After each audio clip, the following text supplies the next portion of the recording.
L'homme sortira certainement de la pauvreté et l'homme sera comblé de toutes sortes de bénédictions. C'est pourquoi je parle et je vous entretiens sur la base de ce thème, la dignité financière.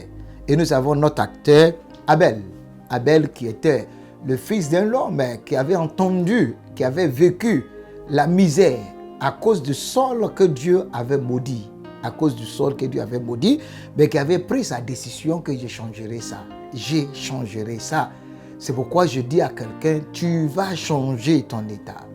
Tu vas améliorer ton état. Et vous qui avez déjà commencé à payer le prix pour voir la prospérité à son apogée, à son haut niveau, je prie que Dieu continue de vous aider à mettre en pratique tout ce que vous avez déjà appliqué et qui porte déjà des fruits. Aujourd'hui, nous allons voir du côté d'Abel. Pourquoi l'offrande d'Abel avait été acceptée et celle de Caïn avait été refusée. Nous le voyons rapidement dans le livre de Genèse chapitre 4, verset 3. Au bout de quelque temps, Caïn fit à l'Éternel une offrande des fruits de la terre. Et Abel de son côté en fut une des premiers-nés de son troupeau et de leurs graisses. L'Éternel porta un regard favorable sur Abel et sur son offrande. Mais il ne porte pas un regard favorable sur Caïn et sur son offrande. Nous allons mettre une pause là-bas pour mieux comprendre. Tous deux avaient offert des sacrifices à Dieu. Tous deux, Caïn et Abel. Mais le Seigneur avait d'abord porté un regard favorable sur Abel.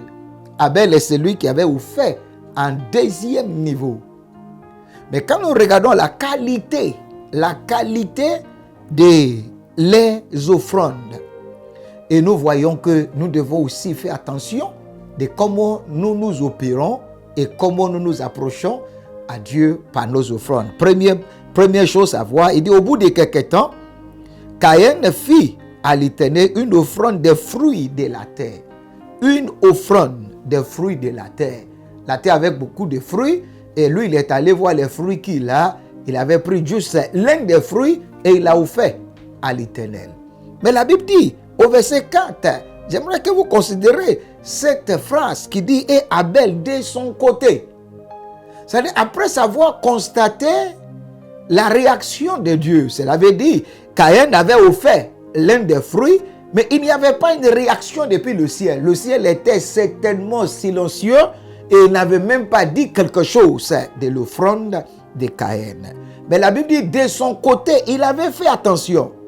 De son côté, Abel avait fait attention. Et que cette attention, la Bible dit, en fut une des premiers-nés. Ce n'était pas une offrande de fruits. Mais lui, il avait fait l'offrande de l'une des premiers-nés. Pas n'importe comment. Pas n'importe comment. Certaines personnes ont pour habitude de dire, je donne offrande à Dieu, je paye ma dîme, je fais ceci et cela, je ne vois pas. Est-ce que vous n'êtes pas dans le cas de Caïn?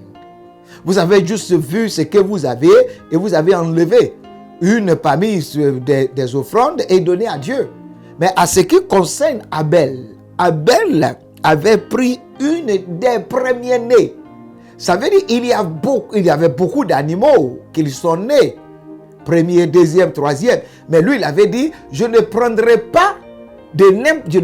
pas n'importe quelle offrande à donner à Dieu.